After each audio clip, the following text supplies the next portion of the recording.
Hola cher enthousiaste, aujourd'hui au micro de Et si on kiffait, je reçois Marie Buisson, une amie du collège qui a réussi à concilier vie pro, vie de famille, vie sportive avec enthousiasme.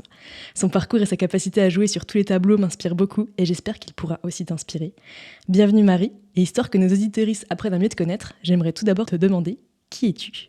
Hello Nami, déjà merci beaucoup de m'inviter sur ton podcast, c'est un honneur.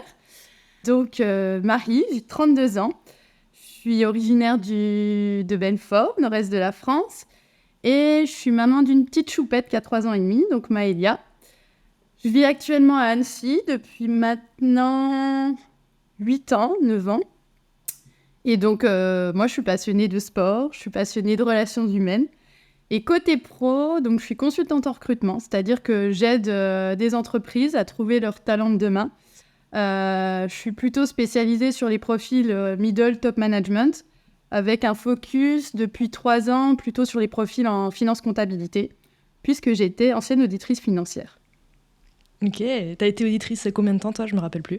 Je crois que c'était 1 an et demi, 2 ans, parce qu'en fait j'avais fait mes stages de fin d'année, 6 mois, puis après j'avais été prolongée en CDI.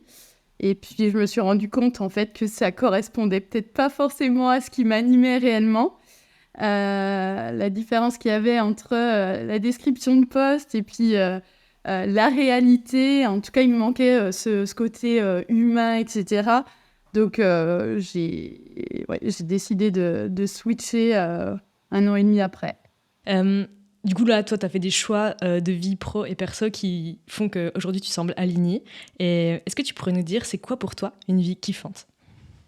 Une vie kiffante. Alors, si on part du constat qu'on est en bonne santé, hein, parce que ça, c'est toujours important de le dire. Après, on peut parler de vie kiffante. Mais pour moi, la vie kiffante, c'est vraiment où je suis alignée avec mes valeurs. Et d'avoir la possibilité de faire ce que j'ai envie de faire et faire des choses qui me font réellement vibrer.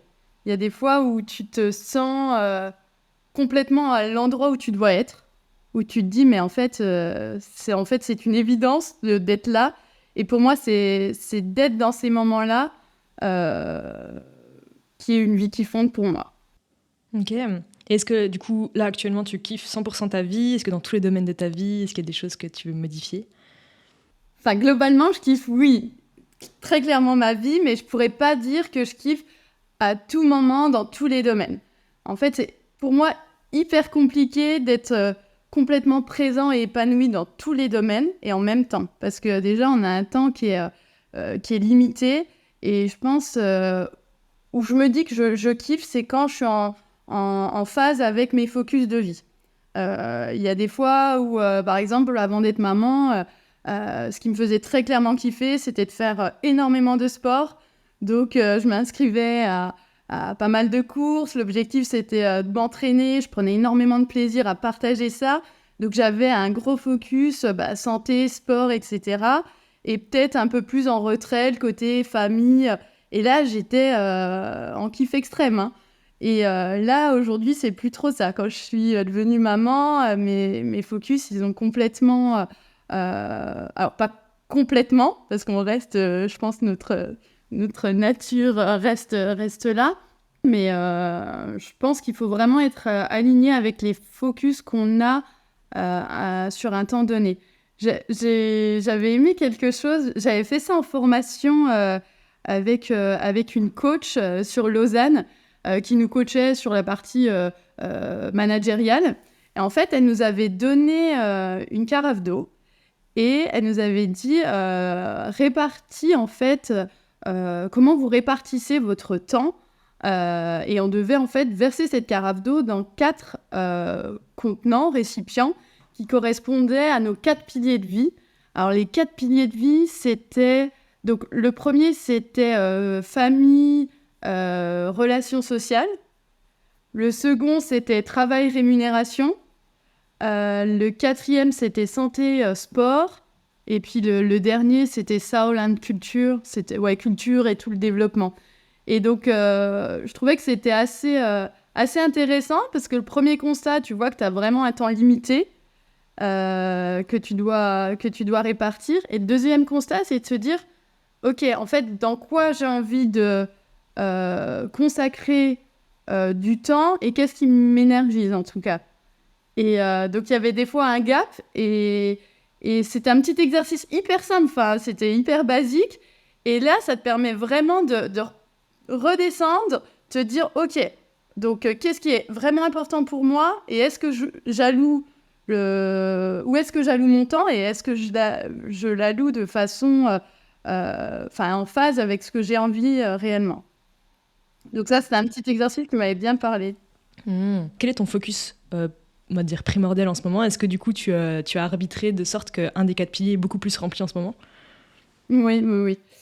Alors, je pense qu'il y a un pilier pour moi qui a toujours été très fort, c'était le travail. Je suis quelqu'un qui est plutôt très investi.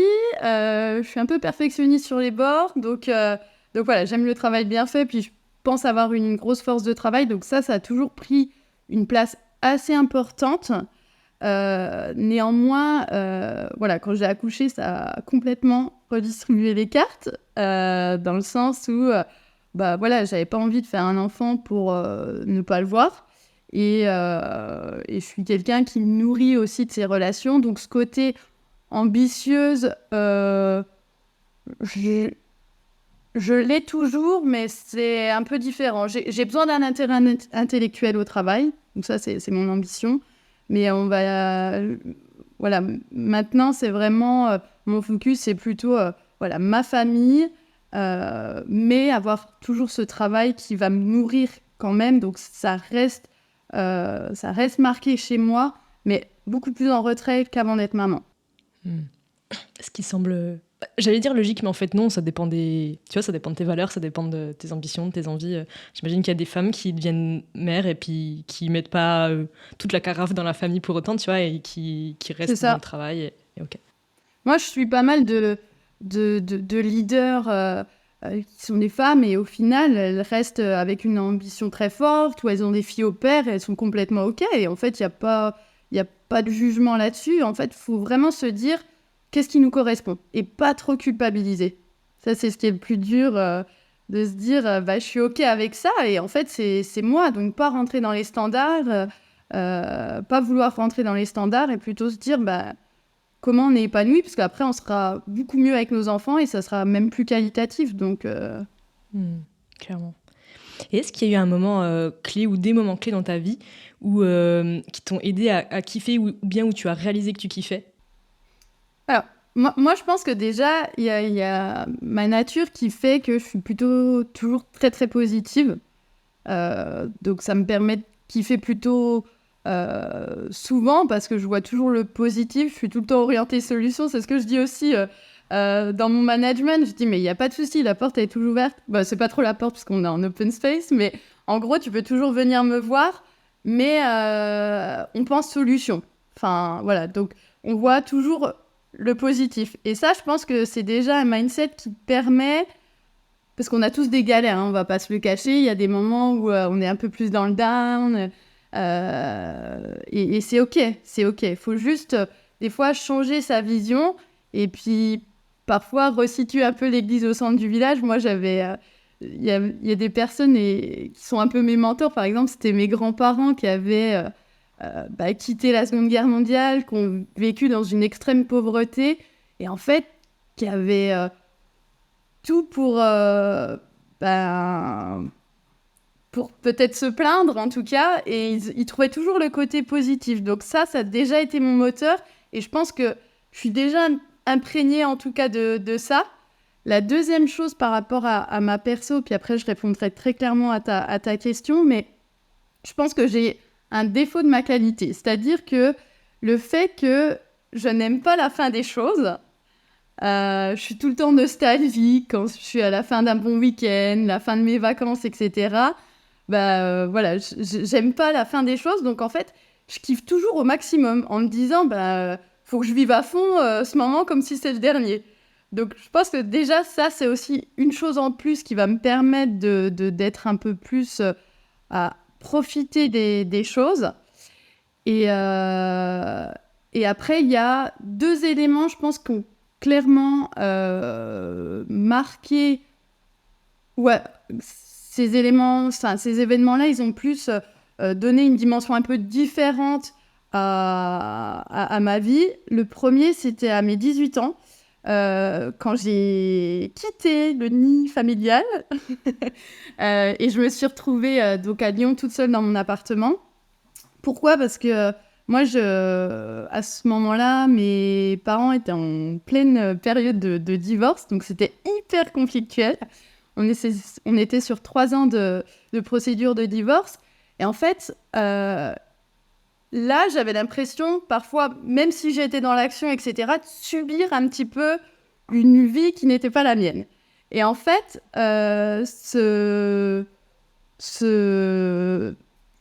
ouais, le fait d'être à Lyon, dans mon appartement avec ma vie, je me suis dit, ok, là, t'es maître de ta vie, entre guillemets, t'as le choix de pouvoir créer ta vie from scratch, entre guillemets, et avec que tes problèmes. Donc ça a été aussi un premier événement marquant pour moi. Et le second, pour moi, c'est la parentalité. Quand je suis devenue maman, ça a été explosion de bonheur où je me suis dit, en fait, là, je suis vraiment où je dois être et j'ai exactement tout ce que je veux. Je me sentais hyper riche et là, ça a été vraiment... Ouais, je pense que le fait d'être mère, pour répondre à ta question, c'est encore le moment le plus marquant pour moi où je me suis dit, là, c'est bon, je suis complètement alignée et je kiffe. Trop bien. Moi, j'imagine que la valeur famille, et puis tu vois, en fait, c'est marrant, les deux tournants que tu me relates, c'est la famille, quoi. C'est une famille qui split et une famille qui se crée. Donc, c'est beau, cette espèce de complémentarité. Selon toi, et donc dans ton cas personnel, quelles sont les choses essentielles pour kiffer sa vie ? Il y en a beaucoup.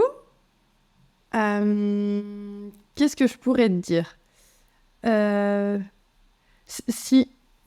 Pour être un peu structurée, je pense déjà la première chose, et ça reprendra ce que j'ai dit précédemment, c'est qu'il faut être conscient dans la vie, il y a des up and down, et que ça, c'est OK. Je pense que ça, c'est essentiel de le savoir et pas se dire tout le temps, oui, la recherche du bonheur, donc ça, c'est clair qu'il faut aller chercher ça, mais dans tous les cas, on va avoir des difficultés. Des fois, on a l'impression d'être en rétropédalage. Des fois, on a l'impression de pas être trop au bon endroit. Et en fait, la vie, elle est faite de difficultés. C'est comme ça qu'on apprend. Donc, je pense que la première des choses pour kiffer, c'est être conscient de ça, en tout cas. Et je pense que j'en ai conscience un peu plus tardivement, et c'est ça aussi qui fait la beauté de la vie, c'est que quand tu commences à avoir 30 ans, tu te dis, bon, il y a des expériences qui font que je suis plus sensible à ce qui peut m'attendre, plus consciente de certaines choses. Donc ça, c'est la première des choses. La deuxième des choses, et là, ça va reprendre ce qui me nourrit, c'est les relations humaines, et je pense que c'est hyper important de bien s'entourer. Je sais plus où j'avais lu ça, parce que moi j'écoute pas mal de podcasts, je lis pas mal de choses sur le dev perso, mais il y avait une phrase qui m'avait marquée où on disait on est la moyenne des 5 personnes qu'on côtoie le plus. Et donc en fait je rigolais un peu parce que quand j'étais enfant, mes enfants, ils me disaient tout le temps, fais attention à tes fréquentations, etc. La chose un peu barbante qu'on peut nous dire. Et en fait, là, je vois toute l'importance de ça, parce que si tu es avec des personnes qui sont hyper positives, qui vont vouloir faire plein de choses, découvrir plein de choses, forcément, tu vas suivre ce train-là et tu vas t'auto-motiver motiver aussi les autres, tu vas être un petit peu sur ce mindset-là, et à contrario, moi, je le vois de plus en plus, et là, j'essaye en tout cas de plus avoir de contact, du moins avoir moins de contact avec ces personnes-là, les personnes où tu vas déjeuner avec eux, et en fait, ils te prennent une énergie de dingue, et tu sors de ça, et tu te dis, waouh, t'as l'impression d'être vidé, alors qu'en soi, t'es sur un moment où ça devrait être trop cool, Et sortir avec pas mal d'enthousiasme, à contrario, ça fait pas du tout ce même effet. Et donc, je pense que c'est hyper important de bien choisir les personnes avec qui tu vis, avec qui tu partages ton temps, tes activités, etc. Et ça, c'est vraiment le conseil que je peux donner pour en tout cas kiffer.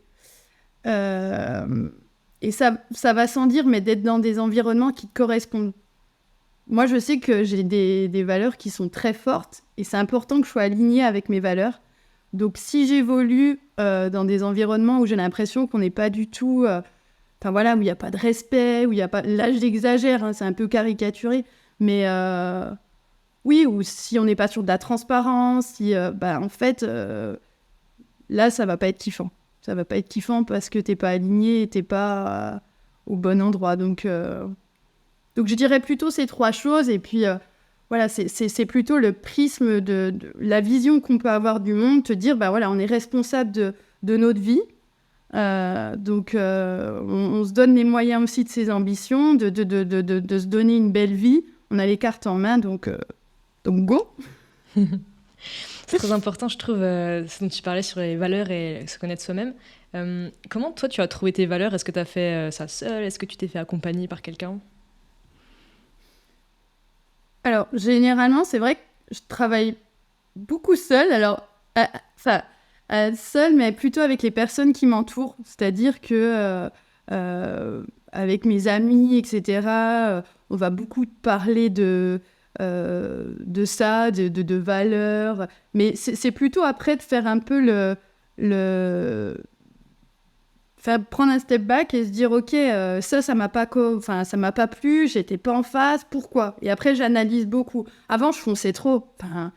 Moi j'étais un peu hyperactive, hyper orientée résultat, je m'arrêtais pas, voilà, je fonçais. Et là maintenant je prends beaucoup plus de recul en me disant comment les autres peuvent m'aider à me donner des tips, comment leur histoire de vie peut m'inspirer ou pas, ou quelles erreurs ils ont faites que j'aimerais pas faire, comment je pourrais le réutiliser. Et c'est plutôt comme ça, je pense que j'avance dans ma vie. C'est beaucoup avec les autres. En fait, se dire, si ça peut me faire gagner quelques années, j'avais essayé ça, je vais l'essayer aussi. Et puis, puisque je rencontre énormément de monde, parce que dans mon travail, en fait, je rencontre une quinzaine, une vingtaine de clients, de candidats avec des histoires de vie complètement différentes, et en fait, tu te nourris aussi de ça, donc je me l'approprie après. Après, ce serait peut-être intéressant que je fasse un coaching pour approfondir tout ça, parce que peut-être que je ne vais pas autant en profondeur. Ça, c'est possible. Je sais pas, tu sais, je dis souvent à mes clients, en fait, personne n'a besoin de coach, tu vois. En vrai, tu peux te faire coacher pour aller plus vite, plus loin, pour tu vois, aller plus en profondeur aussi, ou pour aller mieux plus vite. Mais en fait, en soi, tu lis un livre, ça marche, tu regardes des vidéos, ça marche, tu parles à tes potes, ça marche. Tu vois, il y a plein d'autres solutions qu'un coaching pour aller mieux. Ça dépend de tes envies. Et si t'es un peu, pressée, pas très patiente, ça peut être un bon vecteur. Mais t'as l'air déjà super bien. Donc, a priori, un coaching, tu vois, à moins que t'aies une problématique précise, là, tout de suite. Oui, après, moi, c'est ce que je disais tout le temps, et j'en rigole, c'est que des fois, j'ai pas envie d'avoir la sagesse, tu sais, que les personnes ont souvent, alors pas en fin de vie, mais quand ils sont beaucoup plus vieux, des fois, je me dis, j'aimerais trop être autant alignée, tu sais, où t'es complètement OK, t'as presque tout vécu, tu sais, ce qui est OK pour toi ou ce qui ne l'est pas. Et donc, des fois, le fait d'être... c'est peut-être un peu de l'impatience, en fait. Donc, je sais pas, là, si tu... C'est un peu horrible comme question, mais là, si tu mourais aujourd'hui, est-ce que tu aurais réalisé ce que tu voulais réaliser dans ta vie, tu vois? Ah oui. Bon, ouais. T'es déjà là, la sagesse... non, mais c'est pas... Vois, après, voilà, avec un peu moins de sagesse, mais en tout cas, j'ai pas de regrets. Je me dis toujours, faut vivre à fond parce qu'on sait pas de quoi demain est fait. Et sur ça, je suis plutôt OK, des fois un peu trop. Yannick, il me dit, Marie, ta vie est un jeu. Je lui dis, oui, c'est vrai que certaines contraintes, logistiques, papier, tout ça, j'ai tendance à faire l'autruche. Et moi, je remplis plutôt mon agenda de côté d'activités, les trucs très fun. Ça, j'ai aucune difficulté à trouver le temps pour. Il en reste plus trop pour le reste. Donc voilà, mais des fois, c'est bien d'avoir aussi un bon équilibre qui viendra peut-être avec un peu plus de sagesse, je sais pas. Pas. C'est marrant, cette remarque de jeu. Le sous-entendu, c'est quoi? C'est que du coup, tu t'occupes pas des trucs d'adultes pas drôles? Ou c'est quoi le déséquilibre là-dedans? C'est plus que je mets de côté, voilà, il y a par exemple faire les impôts, tu vois, pourtant, je devais être assez rigoureuse en tant qu'auditrice financière, etc. Mais je vais attendre 3 semaines avant, parce que à chaque fois je reporte, je me dis, ah bah là j'ai prévu de le faire, ah bah non, là je peux aller rouler, on peut aller rouler, on peut aller boire un coup là, on peut faire... Et c'est vrai que j'ai aucune difficulté à trouver des trucs hyper fun à faire. Par contre, ça, et c'était plus dans ce sens-là de se dire, c'est du kiff, du kiff, du kiff. Donc, des fois, il y a un peu de contraintes quand même dans la vie. Donc, et ça, faut l'intégrer. Mhm. Oui, puis j'imagine que selon les choix de vie des gens, les contraintes, ou en tout cas les obligations, je mets des gros guillemets, parce que c'est des obligations qu'on choisit, tu vois. Mais je veux dire, quand t'es parent, t'as pas les mêmes contraintes que quand t'es pas parent, etc., etc. Et c'est vrai qu'en tant que... Là, en plus, tu me disais en off que tu allais bientôt avoir une maison. Tu vois, c'est encore d'autres contraintes qu'on choisit, mais qui restent des contraintes administratives, mine de rien. Si t'as une phobie administrative, acheter une maison, je pense pas que c'est un bon plan tout de suite, tu vois. mais du coup, voilà. Ok. Est-ce que ton équilibre pro et perso te convient, sachant là que tu me disais, là, tu mets beaucoup d'eau dans ton pilier famille. Est-ce que ton équilibre actuel est ok pour toi? Il l'est pour moi, mais parce que j'ai réussi en fait à négocier un 80%. Et je pense que ça a été solution miracle pour moi, très clairement. Donc je conseille. Et je sais pas pourquoi j'ai pas fait ça avant d'avoir été maman, hein, parce que ça aurait été aussi super cool d'avoir juste une journée pour moi et faire que ce que j'ai envie. Et ça, c'est vraiment ce qui a permis pour moi d'être complètement OK. C'est-à-dire que, par exemple, le lundi, alors moi, comme je te disais juste avant, j'ai énormément de route pour aller travailler. Hein. Je suis des fois sur 1h15 quand ça roule. Ça peut être un peu plus quand il y a les bouchons. Donc, voilà, c'est pas rare, non, c'est tous les lundis. Je rentre à 20h ou passer 20h le lundi. Donc, voilà, je fais un job qui est assez... qui demande beaucoup d'investissement, qui demande... voilà, on est quand même sur un temps de travail qui est assez important, qui prend aussi beaucoup d'énergie. Et en fait, le fait de me dire, OK, le lundi, je finis à 20h, mais au final, mercredi, j'ai toute ma journée avec Maëlia, et en fait, on peut faire que ses activités, profiter pleinement, où t'es vraiment à 100% avec elle, je me dis, c'est pas grave, en fait. C'est pas grave si je bosse énormément sur les 4 autres jours de la semaine. J'ai ce temps dédié que pour elle. Et donc, moi, ça a été vraiment la solution miracle, entre guillemets, par rapport à mon fonctionnement, parce que j'ai du mal à me mettre des limites, puisque je suis très engagée, j'aime bien le travail bien fait. Voilà, j'ai du mal parfois à me dire, ok, je pars. Par contre, là, le mercredi, c'est pour moi. Et je mets mon téléphone en mode avion. Je dis à mes clients que je suis off, à mes candidats. Donc, voilà, il y a quelques urgences où je me rends disponible, bien sûr. Néanmoins, voilà, j'essaie vraiment de respecter ça. Ça n'a pas été toujours le cas, hein, parce que, par exemple, l'an dernier, en 2023, Yannick, il est parti faire l'école des directeurs. Donc, nous, on est tout seuls sur Annecy, on n'a pas de famille. Et donc, il était pas là pendant 5 mois. Et donc là, j'étais toute seule à gérer Maëlia. Et c'était hyper sport. C'était hyper sport. C'est là où je lève mon chapeau aux mamans solo. Vraiment. Parce que là, j'ai vu ce que c'était. Maëlia, elle était malade pendant 3 mois. Enfin, c'est... Alors, moi qui ai besoin de dormir, je dormais pas. Donc, t'arrives le matin en meeting, on te parle en anglais, t'as dormi 2 heures, tu sais pas trop ce qui t'arrive. Donc, voilà, là mon équilibre, il était pas respecté, bien que je continue à travailler à 80%. J'arrivais pas à faire du sport. Là, j'essaye de... Quand je suis en télétravail, par exemple, le mardi midi et le vendredi midi, c'est le temps où je vais courir. Donc là, même si je suis sous l'eau, je me dis, en fait, je vais courir. c'est non négociable. Et ça me fait énormément de bien. Là, j'arrivais pas à rentrer mes séances de sport. Donc voilà, l'énergie, il fallait que je l'évacue autre part et j'arrivais pas à l'évacuer. Donc ouais, 2023, c'est un peu sport. Et là en fait, je suis plutôt OK avec cet équilibre-là. Ok. Perso, la parentalité, c'est pas un sujet dans ma vie et je souhaite pas avoir d'enfants. Et du coup, je serais curieuse de savoir, est-ce que tu as des conseils, donc hormis se mettre à 80% pour les gens qui travaillent à fond, à part ça, est-ce que tu as d'autres conseils à donner aux jeunes parents ou moins jeunes parents pour réussir à concilier tous les aspects de leur vie, pour réussir à gérer le quotidien? Voilà, je sais pas si tu as des petits tips en plus. Alors j'en aurais pas mal parce que ça, je pense qu'on est toujours un peu challengé chaque jour par rapport à ça parce que tu as une nouvelle personne qui entre dans ta vie qui est complètement dépendante de toi. Donc c'est assez déroutant et en même temps, ça t'apporte tellement que tu le fais pas. Enfin, voilà, c'est des contraintes, mais bon, ça a été des contraintes choisies. Enfin, pour moi, c'était complètement voulu. Mais le conseil que je pourrais donner, c'est de continuer déjà à faire les choses qui nous font vibrer, nous, en tant que parents.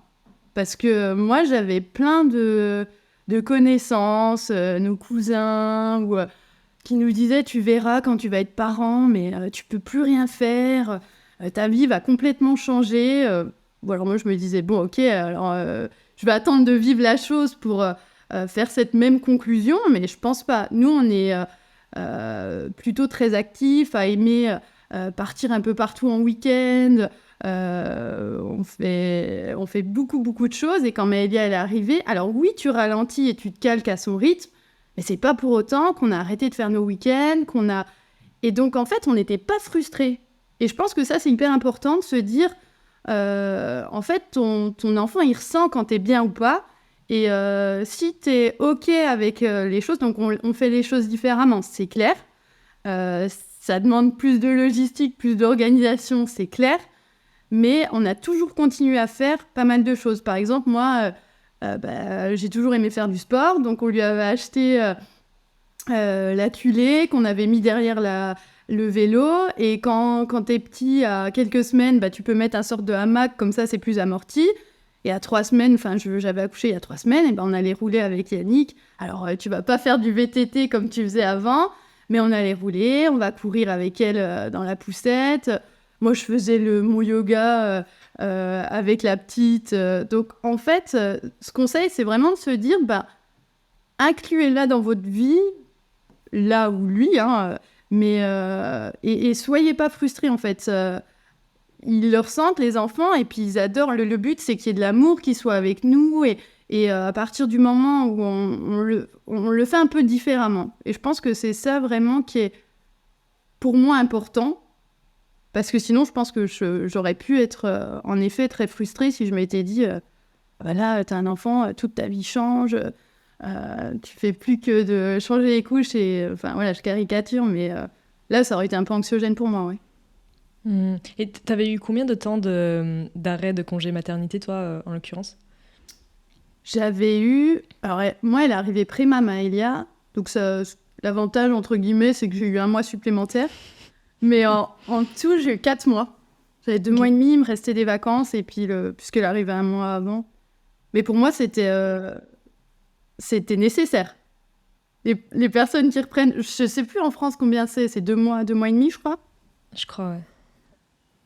Mais c'est trop petit, quoi. Ils sont hyper petits. Déjà, tu dors pas. Moi, j'avais allaité, donc je sais pas comment les gens font pour recommencer directement.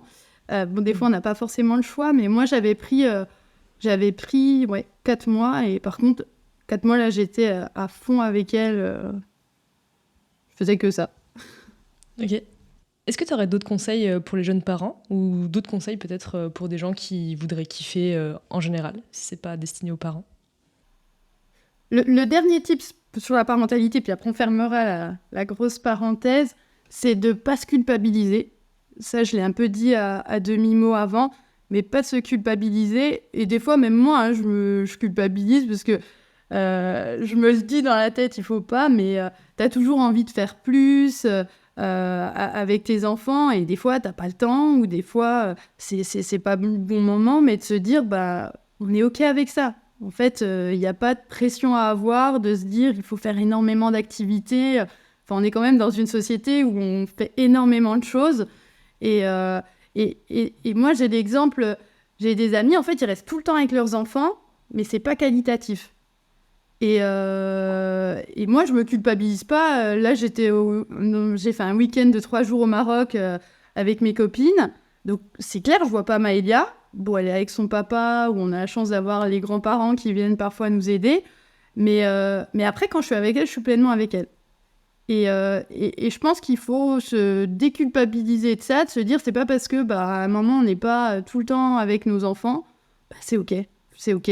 C'était la dernière chose que je voulais dire, parce moi, j'ai tendance à parfois me culpabiliser, et dans les discussions avec des amis, on le voit que la culpabilité peut être très forte dans la parentalité. Clairement. Ça, ce serait le conseil donc, concernant plutôt les parents. Conseil que je pourrais donner plutôt sur le fait de kiffer sa vie, c'est ça ? Ouais, si t'en avais encore sur, tu vois, quelqu'un qui serait vraiment un peu dans le down. Tu sais, on parlait tout à l'heure de la vie, c'est des hauts et des bas, et c'est important de l'intégrer. Et je sais que toi, t'as été dans des phases de bas aussi. Est-ce que t'aurais des conseils, de par ton expérience, pour quelqu'un qui serait vraiment là, pas bien, et qui aimerait à nouveau kiffer, des petits hacks actionnables facilement? Moi, c'est plus des tips ou des mantras que je me disais, en fait, qui m'ont aidée. Donc, moi, c'est plutôt de conscientiser les choses et de me dire, par exemple, tes choix, ils sont pas immuables. C'est-à-dire que, par exemple, quand j'avais le fait de choisir ce que je voulais faire dans la vie, ça m'a mis un stress extrême, parce que je me suis dit, attends, mais Marie, tu vas choisir ce que tu vas devoir faire pendant 8, 10, 12 heures dans ta vie. T'as plutôt intérêt à bien trouver ta voie, parce que c'est beaucoup d'investissement personnel, du temps, de l'argent, en fonction de ce que tu fais. Donc ça m'avait mis une pression d'enfer, en me disant, en gros, j'ai l'impression de jouer ma vie, alors que j'avais 18 ans, on devait s'inscrire sur, je sais plus comment on l'appelle, là, le portail... Enfin bon, Je sais plus comment ça s'appelait à l'époque, portail du bac, je sais pas quoi. Oui, là. maintenant c'est Parcoursup. Donc Ouais. moi je m'étais fait orienter d'urgence. Je m'en souviens que j'étais allée faire des tests de personnalité pour... ce qui en était ressorti, c'était que j'avais un profil hyper polyvalent, que je pouvais tout faire. Bon, super. Je savais pas du tout où ce que j'allais mettre comme choix après ça. Mais en tout cas, moi ce qui m'aide, c'est de me dire, oui, tes choix, tu peux les faire, et... ça peut changer, et c'est OK. Et à un moment, c'est peut-être ce choix-là qui va te faire vibrer. Et je pense que t'es la preuve vivante qu'on peut faire des choix qui nous correspondent à un moment et à un instant T, et qu'après, en fait, ça va plus du tout être ce qui va nous animer.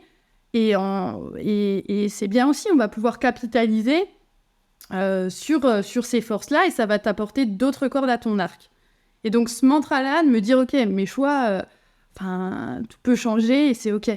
Tant que c'est pas quelque chose... t'as une maladie, ou t'as... Après, tes choix... c'est parfois plus compliqué à changer ou à arriver à ta destination finale, mais tu y arriveras si t'as la détermination, et si tu mets les moyens, tu y arriveras.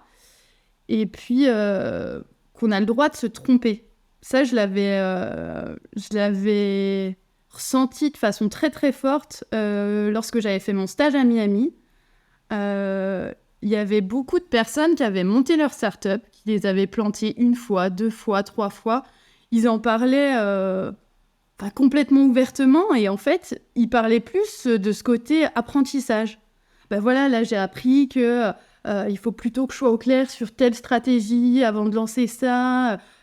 Et en fait, ils sont plutôt dans cette démarche-là, avec un mindset, l'acceptation en fait de l'échec. Je trouve que c'est, même là en le disant, échec, c'est un mot qui est très fort. Mais en France, on n'est pas du tout là-dedans. On n'est pas du tout dans avoir cette chance de pouvoir... Enfin si, on peut l'apprendre en tout cas, mais c'est moins ancré dans nos mœurs. On se dit, bah, il a planté sa boîte et rares sont les personnes qui vont se relancer encore une fois, alors que c'est complètement le cas aux US, ils sont complètement dans ce mindset-là. Et donc la vie, elle est longue, et en fait, t'as le droit de te tromper. Enfin, c'est ça qui fait que t'apprends énormément. Et ça, je pense que l'avoir en tête, en tout cas, je me le répète souvent, parce que je pense que j'ai pas assez baigné là-dedans. Ben, je te le confirme, vu qu'on était dans la même classe au collège et au lycée, c'est que c'était vraiment la culture de la performance et de la réussite, et absolument pas de l'expérimentation. Et hier, dans un podcast, c'est marrant, il y a une nana qui racontait une blague, et c'était genre quelqu'un qui interviewe un businessman super fort, et puis qui lui dit c'est quoi le secret de votre réussite? Et le mec, il dit les bonnes décisions. Puis le gars, il dit ok, mais ben, c'est quoi le secret pour prendre des bonnes décisions? Et le businessman, il dit c'est l'expérience. Puis le gars, il dit ok, mais du coup, c'est quoi la clé pour l'expérience? Les mauvaises décisions. Et c'est vraiment ça, tu vois, c'est le mec qui avoue qu'en fait, tout est basé sur juste plein d'erreurs, plein de mauvaises décisions, plein d'échecs. Et c'est ça qui, du coup, lui fait prendre de l'expérience et donc prendre de bonnes décisions.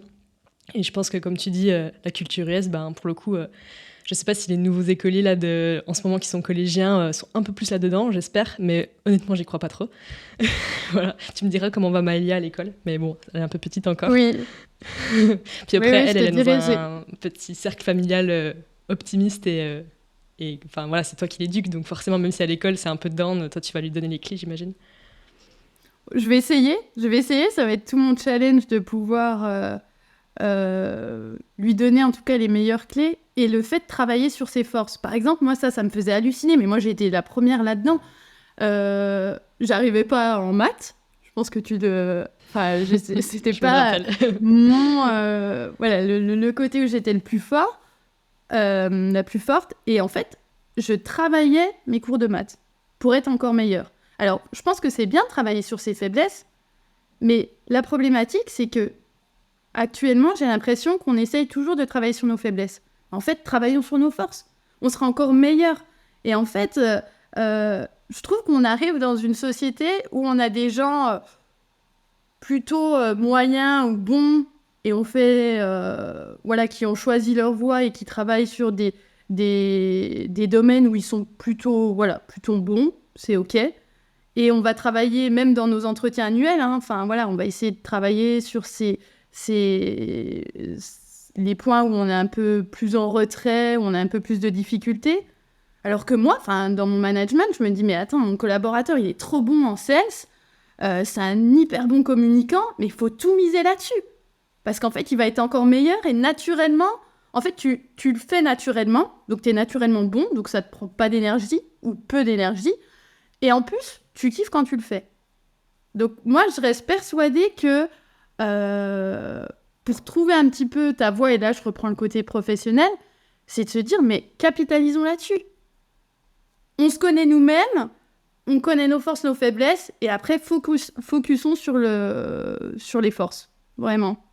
Et ça, je pense qu'on ne le faisait pas du tout. Et moi, j'étais la première à pas le faire. Je me disais, mais ça, c'est bon, je sais que je suis forte là-dedans, travaillons sur les autres choses. Ça permet d'apprendre des choses, hein, et d'être plus complet après. Mais tu te sentais forte en quoi, toi, au collège-lycée? Quand je faisais SES, c'était assez instinctif, en fait. Je travaillais pas énormément et ça me plaisait plutôt bien. J'ai ce souvenir-là.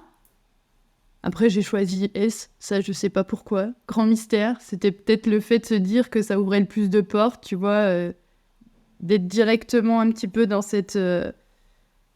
à vouloir rentrer dans peut-être dans un cadre pour se laisser le maximum de chance, alors que je pense qu'il y a des... Enfin, c'est mieux d'être excellent peut-être dans son domaine et tu y arriveras toujours, mais ça, je pense que j'avais pas la maturité, ou peut-être peur, hein, tout simplement. Mais oui, SES, je pense que c'était plutôt quelque chose qui m'aurait plutôt... Enfin, j'aurais été peut-être plus à l'aise à faire ce bac-là. Maintenant, je sais qu'on ne choisit pas de façon autant significatif, sa voix, mais... Bah, comme tu disais tout à l'heure, à ce moment-là, tu étais paumée, enfin, tu vois, même à la fin du lycée, tu as fait un bilan d'orientation d'urgence. Enfin, tu savais pas, du coup, les profs t'ont dit fais S, ça t'ouvre plus de portes, et tu as fait S, alors que effectivement, c'était pas du tout les maths qui allaient te mettre en valeur, ça c'est sûr. Je rebondis sur quelque chose. Tout à l'heure, tu expliquais que tu bossais en anglais dans ton travail. Alors, je sais pas si tu bosses que en anglais ou majoritairement en anglais. Les deux, alors on a notre boss qui est en anglais et après tout dépend avec les structures avec lesquelles on travaille. Mais voilà, dès qu'il s'agit de structures internationales, ça va être en anglais. Et il y a aussi beaucoup de structures où ils parlent français. Donc je dirais plutôt 30-70. Okay. 30% en anglais. Moi, j'ai un souvenir de la Marie du collège qui n'était pas amoureuse de l'anglais. Est-ce que tu pourrais raconter comment tu t'es mis à kiffer l'anglais, enfin si tu kiffes l'anglais, et voilà, quels sont les conseils que tu pourrais donner à quelqu'un qui est nul en anglais et qui devrait l'implémenter dans son travail au quotidien? Alors j'ai l'impression que c'est toujours mon talon d'Achille, hein, ça c'est mon côté exigence extrême. Hein, donc je suis pas aussi fluente que mes collègues, hein, surtout qu'il y a beaucoup de personnes beaucoup d'étrangers, donc qui sont très très bons en langue. Moi, ce que j'aime, c'est déjà le challenge. Donc, c'est un challenge pour moi de m'améliorer. Et ce qui m'a aidée, c'est, par exemple, écouter des podcasts en anglais. Et le fait, en fait, de ne pas avoir le choix. C'est bête, mais se mettre dans l'action où j'arrive, où mon boss, en fait, il parle en anglais. Le premier meeting, tu te sens un peu... perdu. Après, tu te dis, va falloir vraiment que je fasse quelque chose pour améliorer ça. Et donc en fait, face à... Voilà, tu te challenges et puis après, tu te mets pas trop de barrières. Enfin, moi, je suis sûre que je fais encore énormément de fautes quand je parle. Mais en fait, à partir du moment où ils arrivent à me comprendre, j'arrive à dealer avec mes clients, mes candidats, les coacher pour aller en entretien. Je me dis, alors oui, c'est pas le mieux et je pense que des fois tu peux même en rire avec, j'ai toujours mon accent qui est hyper fort, etc. Mais tant pis, ça marche quand même et puis c'est ok. Moi je trouve ça hyper sympa quand j'ai mes collègues qui gardent leur accent quand ils parlent français et qui font des petites fautes. Je me dis, bon, ça doit être pareil pour moi côté anglais, donc... Arrêter de se mettre un peu des barrières sur le regard des autres. Ok, trop bien. Ouais, donc y aller, et puis de toute façon, comme tu disais, t'avais pas le choix, donc de toute façon, t'allais réussir à un moment, quoi. Oui.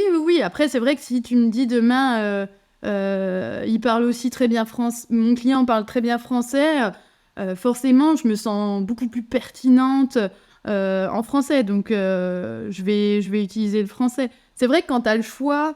tu prends souvent la simplicité, mais des fois, c'est mieux de se dire, non, tant pis, en fait, je fais quand même quelques entretiens en anglais, comme ça, je pratique. Il n'y a pas de secret, je pense, les langues, il faut... Je crois. Hein. Il faut pratiquer. Ok, merci beaucoup pour tous ces conseils. Est-ce que tu aurais une ressource, alors ça peut être un livre, un film, un podcast, ce que tu veux, qui t'a fait kiffer récemment et qui pourrait faire kiffer nos auditeuristes? Oui. Alors, côté podcast, comme je te dis, j'en écoute beaucoup sur la route. Alors, il y a des podcasts qui vont me plaire à un moment, puis après, je vais passer un peu à autre chose parce que, ça m'inspire un peu moins. En tout cas, il y a un podcast que j'aime vraiment bien et ça rejoint la parentalité, c'est la matrescence. Et j'aime bien l'écouter, je ne sais pas si tu connais, c'est Clémentine Sarlat qui l'a créé. Et c'est une femme qui est pour moi assez complète dans le sens où elle était ancienne journaliste sportive, elle est maman de 3 enfants, elle est entrepreneur et donc elle invite des personnes qui sont experts dans leur domaine, donc sur des sujets qui sont assez variés et elle parle avec beaucoup d'authenticité. Elle est hyper transparente et donc c'est vrai que c'est un des podcasts sur lequel je suis assez fidèle. Donc, je l'écoute depuis maintenant peut-être 3-4 ans. Ouais, enfin, non, 3 ans et demi, puisque j'ai 4 ans. Quand j'étais enceinte, j'ai commencé à l'écouter. Et ça, je le recommande. Il y a pas mal de tips. Et puis là, elle parle aussi de sa vie. Elle commence à faire des podcasts où elle est en solo. Donc, elle parle un peu de développement personnel, etc. Donc, ça, je le conseille, en tout cas. Mhm. Il y en a un autre que j'aime bien, c'est celui de Pauline Léniaud. Celle qui a créé sa marque de joaillerie. Et elle a en fait une devise, c'est de côtoyer le succès pour inventer le sien. Et donc, elle fait venir chaque semaine des mentors avec des personnalités, puis des parcours très variés et différents. Et j'aime bien comme elle drive ses entretiens. Je trouve qu'elle est pleine de peps. C'est une optimiste. Donc voilà, moi, j'aime bien l'écouter. Ouais, c'est plutôt ces 2 podcasts que je conseillerais actuellement. C'est marrant parce que finalement, là, le fait de côtoyer le succès pour créer le sien, ça rejoint complètement ce que tu disais sur le fait qu'on est la moyenne des 5 personnes qu'on côtoie le plus. Et tu vois, finalement, elle côtoie les gens qui l'inspirent pour s'en inspirer et pour tu vois, se rapprocher de ce but. Et quand je parle de ça à des gens, à des potes, ils me disent ouais, enfin bon, tu vois, moi, s'ils sont parents, ben, ceux qui côtoient le plus, c'est probablement leur enfant, leur partenaire et parfois leurs collègues. Et je leur dis, mais en fait, t'es pas obligé de les côtoyer dans le réel, tu vois. Si tu te nourris de 5 créateurs, créatrices, que ce soit en podcast, en vidéo, en livre, quotidiennement ou toutes les semaines, bah, en fait, tu les côtoies sûrement autant que tes meilleurs potes, sauf si tu vois tes potes tous les jours, tu vois, mais voilà. Donc, Bien sûr. on n'est pas cantonné à notre petit cercle social pour s'inspirer et pour créer son succès, en tout cas. Et Pauline en est la représentation, quoi, en fait. C'est ça, tu peux avoir des mentors virtuels et c'est l'avantage. Maintenant, on a accès à tout. Enfin, on a des ressources, alors des fois même trop, parce qu'on sait même pas où puiser. On se dit, mais attends, là, ce serait hyper intéressant que j'écoute un tel, une telle. Mais en tout cas, oui, moi, je te rejoins complètement. On a vraiment cette possibilité-là et c'est chouette parce que c'est accessible à tout le monde, en fait. À fond. Et tu vois, tu disais qu'il y avait des podcasts que tu avais écoutés et puis que tu n'écoutais plus. Ça rejoint ce qu'on dit, c'est qu'en fait, selon tes points de focus, les choses qui t'intéressent dans la vie à un moment T, ben ouais, en fait, voilà, la matrescence, ça fait 4 ans parce que bah, t'es toujours dans ce process et sûrement que la podcastrice évolue aussi, tu vois, elle parle peut-être pas que de maternité, etc. Mais mine de rien, ben, tu vois, il y a des podcasts que j'écoutais assidûment pendant 2-3 ans et maintenant, c'est plus du tout mon focus et je les écoute plus et j'ai pas de regrets, ils sont pas moins bien qu'avant, c'est juste que j'ai d'autres points de focus et que nos 5 créateurs, créatrices préférés qu'on écoute, ben, ils peuvent varier tous les mois, tous les 3 mois, tous les 6 mois, selon tes phases de vie, en fait, et c'est OK, quoi. Ouais, complètement. Est-ce qu'il y aurait une personne qui t'inspire, justement, quelqu'un que ça peut être quelqu'un de connu ou non, que tu aimerais entendre au micro de ce podcast pour justement t'inspirer de ses conseils, sa vision des choses? Alors, moi, j'ai plusieurs. Il y a des personnes qui m'ont inspirée plutôt dans ma vie professionnelle. Et d'ailleurs, je conseille son livre. Je l'ai repris là. C'était... en fait, c'est une femme que j'ai rencontrée, qui travaillait chez Adecco. À un moment où elle avait créé le CFA d'Adecco. Donc, c'est une école du recrutement dans Adecco. Et on avait co-créé un module ensemble. Et en fait, elle a sorti son livre « Oser devenir un héros ». Et donc, elle est... Donc, ce livre, en fait, il invite à trouver ta voie professionnelle, devenir, entre guillemets, héros de ta vie pro. Et elle a une expérience hyper riche sur conseil en management, accompagner les managers, des leaders, avec des problématiques un peu différentes sur leur évolution professionnelle, le leadership. Et c'était une personne qui avait plein de peps, etc. Et j'avais en tout cas l'impression, parce que moi, les personnes qui m'inspirent, c'est des personnes qui sont assez complètes, dans le sens où je suivais beaucoup des personnes, par exemple, qui vont m'inspirer énormément sur le sport. Et ça, c'était le cas avant. Mais après, je regardais la vie à côté et c'est un peu le chaos. Donc, j'aime bien, en fait, ce côté très complet des personnes parce que c'est plutôt ce qui me représente, moi. Donc là, j'ai l'impression que c'est un peu le cas d'Hélène Fournier. Donc c'est vrai que ça pourrait être une personne que j'aimerais entendre au micro. Et après, dans ma liste, j'ai une candidate que j'ai suivie qui s'appelle Victoria. Bon, je vais taire son nom de famille mais voilà, c'est une candidate, pareil, qui est hyper smart. En tout cas, dans son travail, elle est juste brillantissime. Toutes les personnes avec qui elle travaille, que ça soit au niveau de ses managers, ses collaborateurs, c'est unanime. Elle a un peps d'enfer.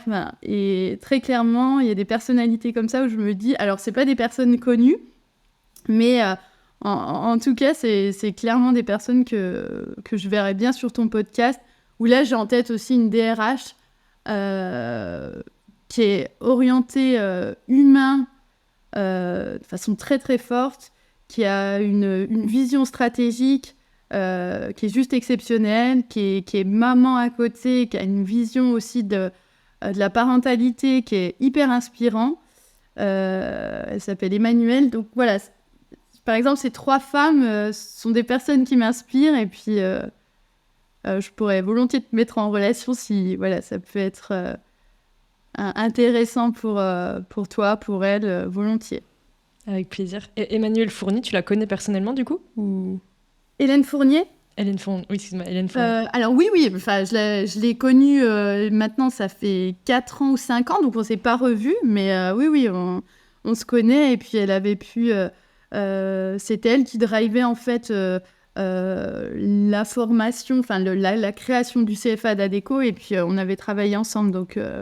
Et puis quand j'avais acheté son livre, je lui avais écrit, mais oui, je la connais personnellement.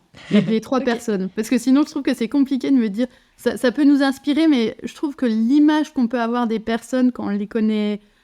Alors, ça peut être inspirant quand on les écoute, mais là, je suis sûre que plutôt sur les différents domaines, globalement, ces personnes-là m'inspirent. Ta remarque, je la trouve ultra pertinente et l'année 2023, ça a été vraiment genre un peu la chose que je retiens, c'est que j'ai rencontré plein de gens que j'admirais ou qui m'inspirent ou etc. Et je me suis rendu compte en les rencontrant qu'en fait, ce que tu donnes à voir sur les réseaux sociaux, c'est juste ta vitrine, quoi. Et derrière, t'as l'arrière-boutique et comme tu dis, des fois, tu peux te dire, waouh, cette personne est trop inspirante. Toi, c'était le sport, moi, c'était peut-être plutôt le business. Et me rendre compte en les rencontrant que en fait, il y a d'autres problématiques et que tu vois, tout n'est pas scintillant, quoi. Mais, c'est clair. Ouais. C'est clair. Okay. Mais même au travail, alors après, moi j'ai toujours fonctionné comme ça, de trouver un petit peu le meilleur dans chacun, et c'est pour ça que je vais vouloir côtoyer cette personne-là. Donc c'est bien parce que ça te drive toujours à être la meilleure version de toi-même, d'aller toujours t'inspirer ou de prendre les tips pour être toujours meilleur. Mais après, tu prends un peu de recul, et puis quand tu apprends à connaître les gens, tu te dis, ok, donc sur ce point-là, c'est hyper inspirant, c'est quelqu'un qui est très très fort, puis après tu regardes le à côté, et tu te dis, oui, mais en fait, ça va pas du tout, la partie managériale, la partie son quotient émotionnel, t'es pas du tout en phase en fait avec son fonctionnement, et donc tu prends un petit peu de recul, et tu te dis, ouais, non, en fait, non, pas du tout, et la difficulté, c'est d'être vraiment... d'essayer d'être assez complet. Moi, c'est un peu ce que je retiens, et c'est vraiment ces personnes-là qui m'inspirent, où tu te dis, ouais, t'es OK côté pro, OK, t'es aussi en phase avec ta vie perso, et c'est pas le chaos peut-être dans les autres domaines. Et c'est ça qui est compliqué, hein, parce que c'est jamais facile, et puis, comme je dis, il y a des fois où on va faire un focus côté famille, et puis on est... Côté pro, on le met complètement de côté, et puis... Mais en tout cas, le côté inspirant des personnes ne l'est pas tout le temps. Enfin, en tout cas, c'est... Et c'est pour ça aussi qu'inviter des gens que je connais... Tu vois, au début, je me disais, bon, allez, je vais essayer d'inviter que des gens ultra connus. Puis après, je me suis dit, en fait, les gens ultra connus, je les connais pas. Et du coup, peut-être que, justement, c'est ce qu'on disait, peut-être que ça va être très scintillant sur certains aspects, puis qu'en fait, je vais me rendre compte que, en fait, leur vie, c'est de la merde, ou alors qu'en fait, ils sont pas du tout heureux, et que du coup, ça fitterait pas. Après... Là, je suis en train de réfléchir à peut-être inviter aussi des gens qui kiffent pas spécialement leur vie, parce que tu vois, j'ai envie aussi de montrer qu'il y a des manières de s'en sortir et d'aller mieux quand ça va très très mal.